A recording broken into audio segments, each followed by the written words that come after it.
Assalamualaikum warahmatullahi wabarakatuh. Saya Lukman Hakim. Di sini saya akan mempresentasikan bab 1 mengenai pengertian masail fiqhiyah dan zakat sewa tanah dalam pandangan Islam. Yang pertama ini pengertian masail fiqhiyah. Masail fiqhiyah ini terdiri dari dua kata, yakni masail dan fiqhiyah. Masail berarti permasalahan atau persoalan-persoalan, kemudian fiqhiyah yakni hukum-hukum Islam yang selalu dikenakan kepada seorang muslim yang mukallaf. Kemudian masail fiqhiyah dapat kita artikan sebagai persoalan-persoalan tentang hukum Islam yang selalu datang kepada umat muslim, atau bisa dalam konteks kontemporer, yakni problem-problem yang muncul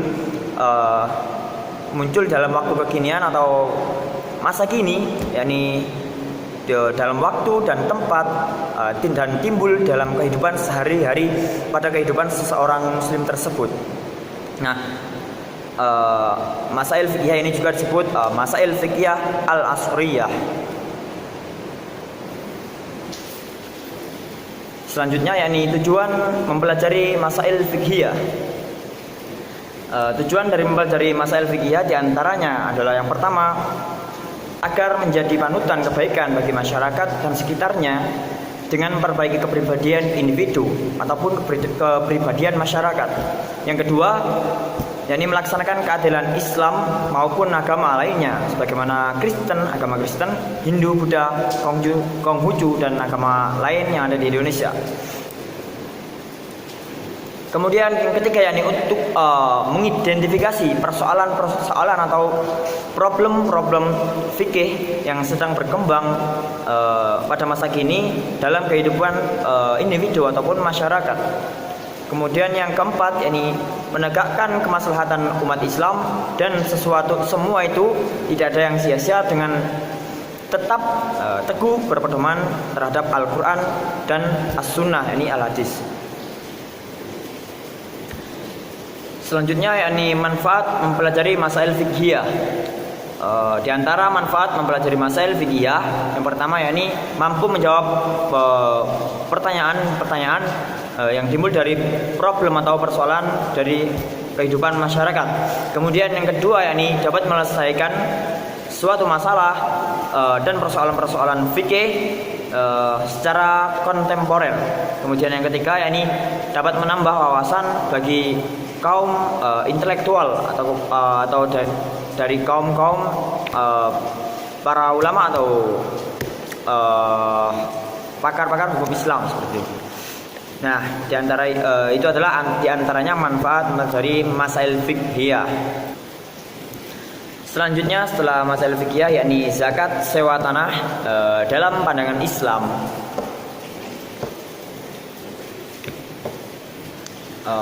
Pertama yakni pengertian zakat. Sebagaimana yang kita ketahui bahwa zakat adalah sejumlah harta tertentu yang dimiliki oleh kaum muslimin yang diwajibkan oleh Allah untuk diserahkan kepada orang-orang yang berhak atau disebut mustahik.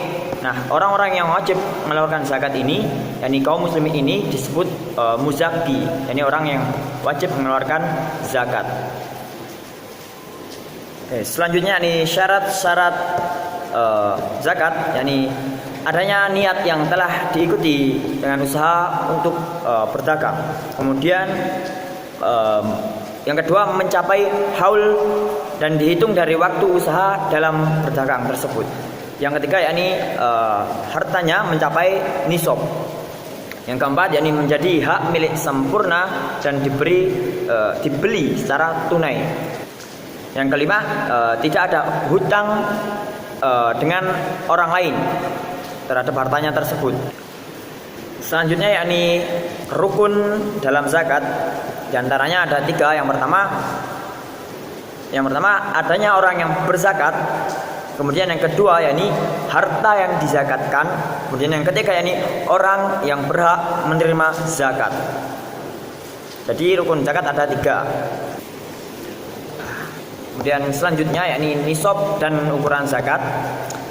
Nisab adalah batas jumlah yang ditentukan terhadap harta yang dimiliki seseorang untuk dapat dikeluarkan zakat atas harta tersebut. Kemudian zakat tanah yang disediakan untuk wirausaha atau kegiatan usaha dikiaskan terhadap zakat perdagangan. Nah, berapa nisabnya? Nisabnya adalah disamakan dengan nisab emas dan perak, yakni senilai 85 gram emas murni. Nah, zakat yang harus dikeluarkan yakni 2,5% dari nisab tersebut. Nah, cara menghitung nisab zakat dari zakat perdagangan itu yakni yang pertama yakni di total harta yang dimiliki, yakni total harta tersebut kemudian dikurangi dengan total biaya yang telah dikeluarkan. Nah, selanjutnya dikalikan 2,5%. Nah, dari itu nanti diketahui zakat yang harus dikeluarkan. Selanjutnya yakni nisab dari zakat pertanian. Nah, zakat dari pertanian adalah nisabnya senilai 5 wasak. Nah, setiap satu wasak itu nilainya sama ukurannya dengan 60 sok. Nah, sedangkan 60 sok ini sama ukurannya dengan 4 mud, yaitu 4 takaran 2 telapak tangan orang dewasa. Itu 4 mud namanya. Nah, kemudian oleh Dairatul Arif Islamiyah itu diukur disamakan, yakni 1 sok itu sama dengan 3 liter. Nah, maka 1 wasak itu sama dengan 180 liter. Dan nisab dari zakat pertanian adalah 5 wasak. Maka ukuran tersebut 5 wasak ini sama dengan 900 liter atau kira-kira 653 kilogram. Nah, kemudian hukum zakat sewa tanah dalam pandangan Islam, yang menurut para ulama madhab al-arba'ah, yakni menurut Imam Malik, Imam Syafi'i dan Abu Dawud menetapkan bahwa dalam hal ini zakat sewa tanah ini, zakat yang dibayarkan adalah wajib dikeluarkan oleh yang menyewa tanah, seseorang yang menyewa tanah. Sedangkan menurut Imam Abu Hanifah menyatakan bahwa yang harus membayar zakat adalah yang mempunyai tanah. Nah, berdasarkan perbedaan pendapat tersebut dari para ulama, maka dapat disimpulkan bahwa baik pemilik tanah ataupun penyewa tanah memiliki kewajiban untuk masing-masing membayar zakat dari hasil yang telah diperoleh nanti. Nah, baiklah, itu tersebut yakni tadi pandangan para ulama mengenai zakat sewa tanah yang berbeda-beda. Nah, terima kasih. Sekian yang dapat saya sampaikan mengenai masail fikih dan zakat sewa tanah dalam pandangan Islam. Terima kasih, dan apabila ada kesalahan dan kekurangan saya mohon maaf. Wassalamualaikum warahmatullahi wabarakatuh. Bismillahirrahmanirrahim. Ya, assalamualaikum warahmatullahi wabarakatuh. Assalamualaikum warahmatullahi wabarakatuh. Nama saya Lukman Hakim. Ya, saya akan mempresentasikan bab 2 masail fikih tentang metode penentaplam kontemporer. Ya. Yang pertama yakni pengertian dari hukum Islam kontemporer. Sebagaimana telah kita ketahui, yakni hukum Islam kontemporer merupakan perspektif hukum Islam terhadap masalah-masalah yang muncul kekinian. Ya. Hukum Islam kontemporer ini juga dapat diartikan sebagai perkembangan pemikiran mengenai hukum Islam dewasa ini untuk menengok atau melihat perkembangan-perkembangan yang terus mengalami perubahan signifikan dalam kehidupan masyarakat pada masa kekinian, dari masa ke masa. Yang mana perubahan signifikan ini muncul sebagai akibat dari perkembangan zaman yang sangat pesat. Kedua yakni sumber-sumber hukum Islam. Sumber hukum Islam adalah yakni segala sesuatu yang dapat melahirkan aturan yang dijadikan acuan untuk membuat suatu hukum, yang mana kemudian hukum ini dapat mengikat seseorang atau sekelompok yakni umat Islam agar melaksanakan hukum tersebut, mentaati aturan hukum tersebut. Nah, ketika nanti melanggar maka akan dikenakan sanksi yang tegas dan nyata. Sumber hukum Islam ini berasal dari Al-Quran dan Al-Hadis. Jadi semua sumber hukum Islam itu berpedoman kepada Al-Quran dan Al-Hadis. Kemudian pembagian sumber hukum Islam, yakni sumber hukum Islam ini dibagi menjadi dua. Yang pertama yakni sumber hukum Islam yang muttafaq atau yang disepakati. Kemudian yang kedua yakni sumber hukum Islam yang mukhtalaf atau yang masih diperselisihkan. Sumber hukum yang muttafaq terdiri dari Al-Quran, Sunnah atau Al-Hadis, kemudian ijma dan qiyas. Jadi ada 4 yang muttafaq. Kemudian sumber hukum Islam yang mukhtalaf atau yang masih diperselisihkan di kalangan para ulama dibagi menjadi beberapa bagian. Yang pertama yakni ada al-istihsan, kemudian ada al-muslahah, al-mursalah, ada al-urf, kemudian ada al-istizhab, mazhab sahabi atau qaulus sahabi, kemudian ada syar'u man qablana. Nah, itu adalah pembagian dari sumber-sumber hukum Islam. Selanjutnya yang ketiga yakni objek kajian hukum Islam. Dengan melihat pembahasan masail fiqh, maka objek kajian hukum Islam kontemporer ini dapat dibagi ke dalam beberapa aspek. Ini yang pertama aspek hukum keluarga, kedua aspek ekonomi, ketiga aspek pidana, keempat aspek kewanitaan, kelima aspek medis, kemudian aspek teknologi, aspek politik, dan yang terakhir yakni mencakup aspek ibadah. Nah, tadi adalah beberapa kategori mengenai objek dari kajian hukum Islam kontemporer. Selanjutnya yang keempat yakni metode istinbat ulama kontemporer. Jadi metode ijtihad atau istinbat kontemporer di kalangan para ulama mutakhirin atau kontemporer atau kekinian yang dikenal dengan beberapa metode, yakni 3 metode. Ada al-ijtihad al-bayani, kemudian ada al-ijtihad al-qiyasi, kemudian ada al-ijtihad al-istilahi.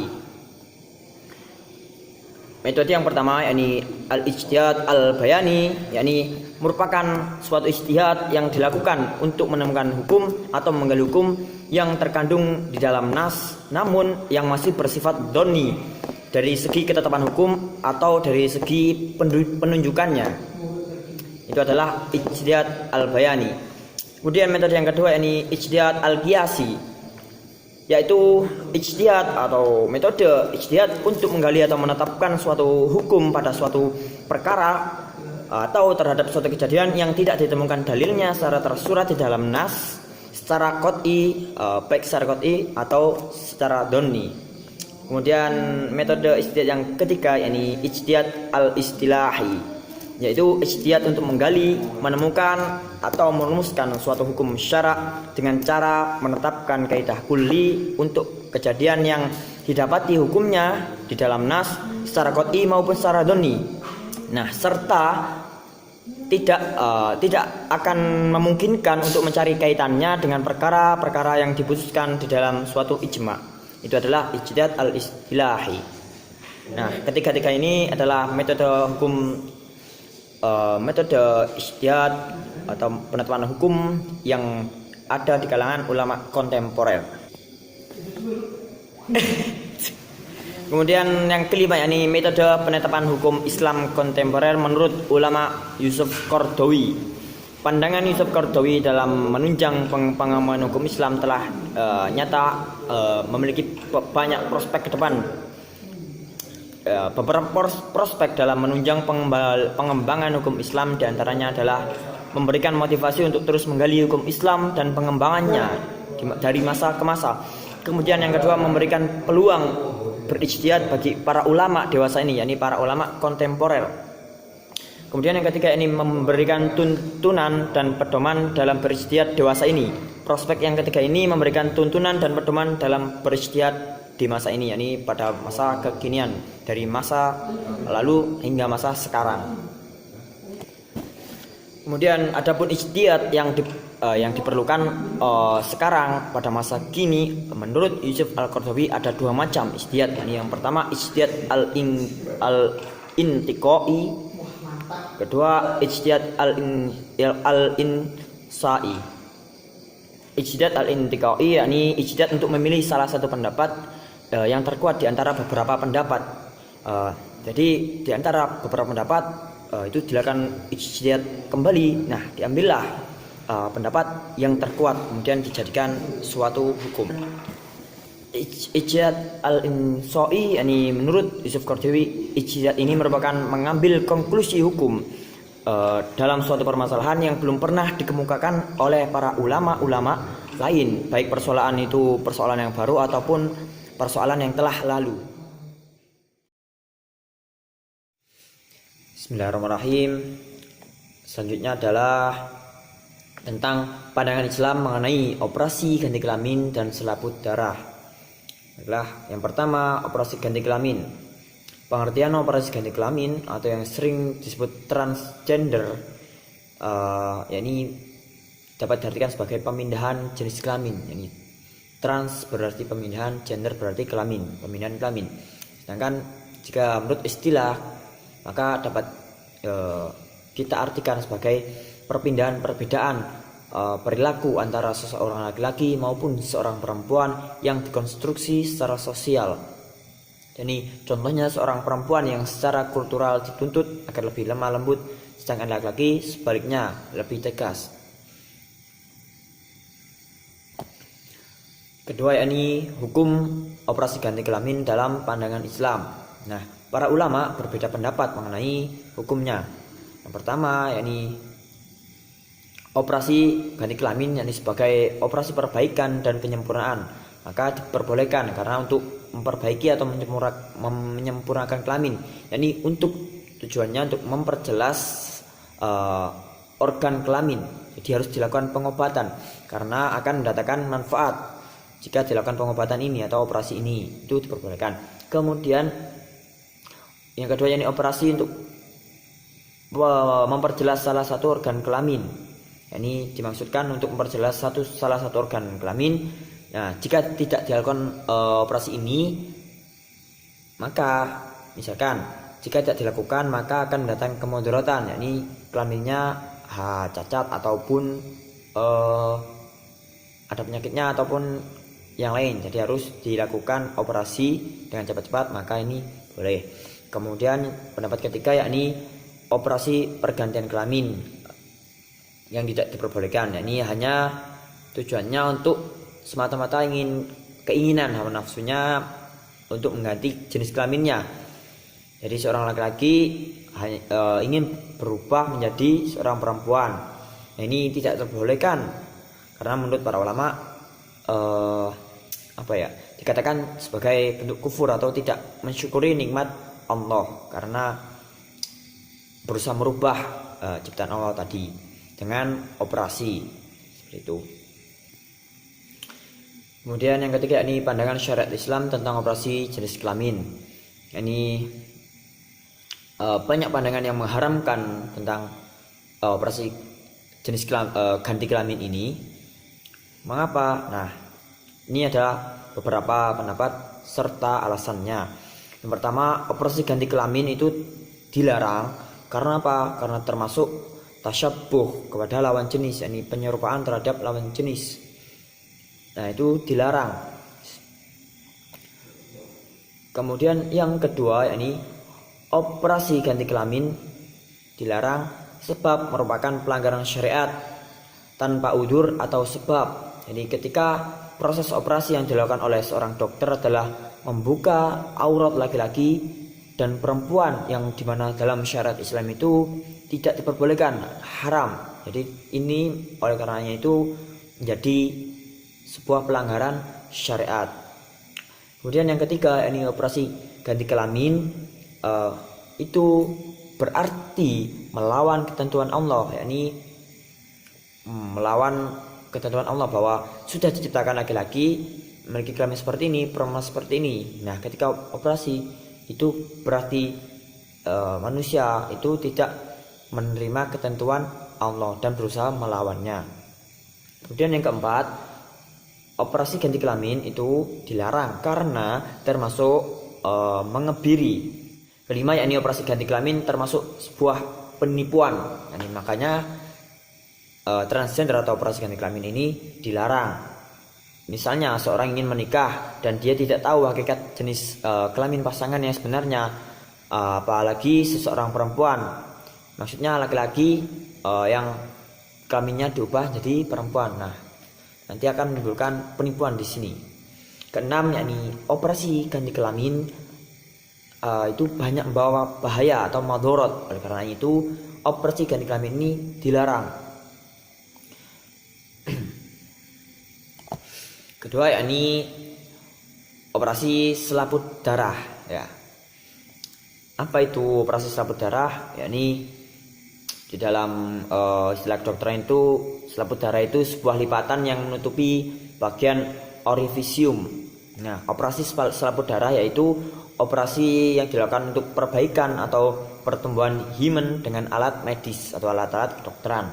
Nah, dalam hal ini dokter itu memperbaiki selaput darah yang telah robek karena suatu sebab. Nah, sebab ini berbeda-beda.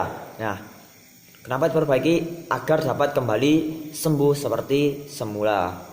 Jadi itu operasi selaput darah. Nah, kedua, yakni tujuan operasi selaput darah. Banyak orang-orang atau para pasien yang melakukan operasi selaput darah itu dengan tujuan yang berbeda-beda. Ada yang untuk menyelamatkan kehidupan berkeluarganya.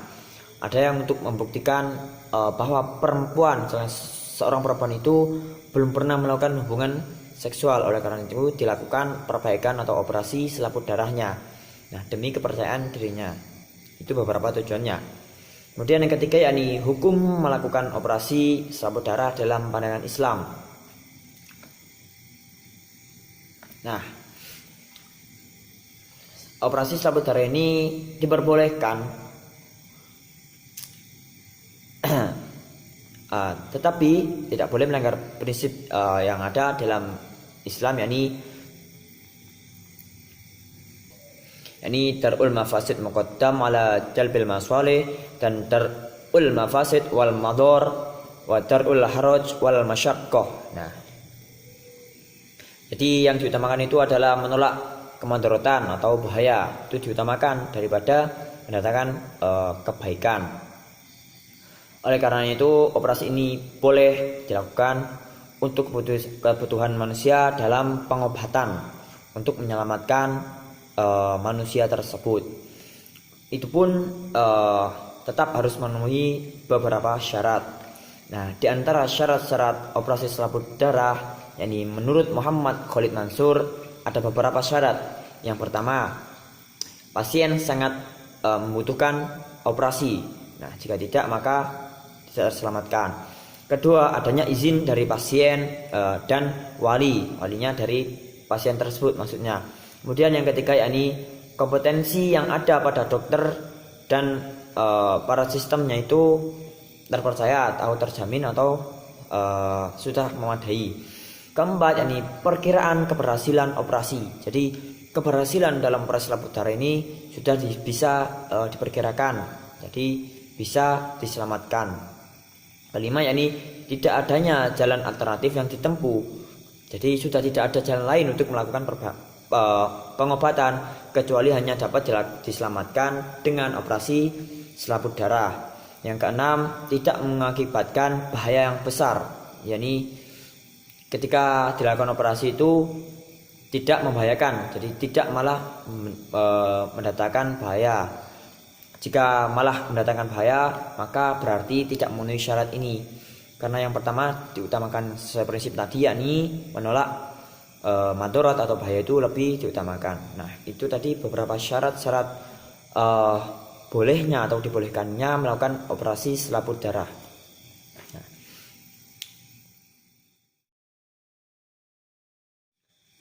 Bismillahirrahmanirrahim. Ya, selanjutnya yakni tentang hukum jual beli valuta asing dan saham dalam perspektif Islam. Pertama, pengertian dari valuta asing dan saham. Ya, sebagaimana yang telah kita ketahui, valuta asing itu bisa disebut mata uang dari luar negeri seperti halnya dolar, ringgit, euro, dan lain sebagainya ya. Nah, dalam bahasa Arab valuta asing ini dikenal dengan istilah al-sorf ya, atau memiliki arti yakni pemerolehan harta dengan harta yang lain dalam bentuk emas, perak yang sejenis dengan saling menyamakan antara emas yang satu dengan emas yang lain, atau perak yang satu dengan perak yang lain, atau dengan jenis-jenis yang lain, semisal emas dengan perak, dengan menyamakan atau melebihkan antara jenis yang satu dengan jenis yang lain, seperti itu. Itu adalah valuta asing. Kemudian saham sendiri memiliki arti bagian atau andil. Nah, dalam dunia bisnis itu saham diperjualbelikan oleh perusahaan dalam bentuk surat-surat atau dokumen berharga. Nah, seseorang yang ingin ambil bagian atau andil di dalam sebuah perusahaan dapat membeli saham dari perusahaan yang diinginkan tersebut. Nah, dengan membeli saham dari sebuah perusahaan ini, maka seseorang itu akan mendapatkan keuntungan apabila perusahaan ini mendapatkan keuntungan, seperti itu. Maka sebaliknya juga begitu, ketika perusahaan ini mengalami kerugian, maka seorang yang ikut andil tadi membeli saham juga mengalami sebuah kerugian. Itu dinamakan saham. Yang kedua, yakni jenis transaksi yang terdapat dalam jual beli valuta asing dan saham. Ada berbagai macam, yakni ada 4. Yang pertama, transaction spot atau transaksi spot, yakni transaksi valuta asing yang mana penyelesaian transaksi dilakukan pada hari itu dan selambat-lambatnya adalah 2 hari kerja. Nah, menurut Kuncoro, transaksi spot ini dibagi menjadi 3, yakni transaksi spot berupa cash atau pembayaran langsung di hari itu juga. Kemudian TOM, yakni transaksi spot TOM, yakni transaksi dilakukan pada esok hari, yakni kemudian transaksi spot yaitu transaksi yang dilakukan 1 hari perjanjian. Yang jenis yang kedua yakni transaksi forward. Transaksi forward yaitu transaksi yang akan dilakukan pada masa yang akan mendatang, yakni sedangkan kursnya itu ditentukan saat penjual dan pembeli telah bersepakat menyetujui kontrak yang sudah ditentukan. Nah, transaksi forward ini biasanya digunakan untuk tujuan spekulasi atau hedging, agar kerugian yang diterima tidak begitu besar karena adanya perubahan kurs. Jenis yang ketiga yakni transaksi swap, yakni transaksi 2 valuta asing yang dilakukan secara bersamaan. Namun transaksi yang pertama itu menggunakan transaksi spot, kemudian transaksi yang kedua yakni menggunakan transaksi forward, itu disebut transaksi swap. Kemudian jenis yang keempat yakni transaksi opsi. Transaksi opsi adalah suatu kontrak antara penjual dan pembeli yang mana mereka memperoleh hak membeli atau menjual yang tak perlu atau tidak perlu dijual pada waktu-waktu tertentu. Nah, transaksi opsi ini memiliki 2 opsi atau pilihan, yakni call dan put. Opsi call memberikan hak kepada pemilik opsi untuk membeli mata uang asing dengan harga tertentu sesuai yang telah disepakati. Kemudian opsi put ini merupakan memberikan hak kepada pembeli untuk menjual mata uang asing pada strike price. Nah, itu adalah transaksi opsi. Kemudian selanjutnya setelah jenis tadi, setelah itu jual beli valuta asing dan saham menurut perspektif hukum Islam. Nah, bagaimanakah hukumnya? Nah, pada dasarnya praktek jual beli valuta asing dan saham atau dalam bahasa Arab disebut sorf adalah diperbolehkan dalam Islam, karena memang jual beli diperbolehkan. Sebagaimana Allah berfirman, wa ahallallahu al-bai'a wa harrama riba. Allah telah menghalalkan jual beli dan mengharamkan riba. Nah, di Indonesia sendiri jual beli atau transaksi valuta asing dan saham adalah boleh menurut MUI dalam fatwanya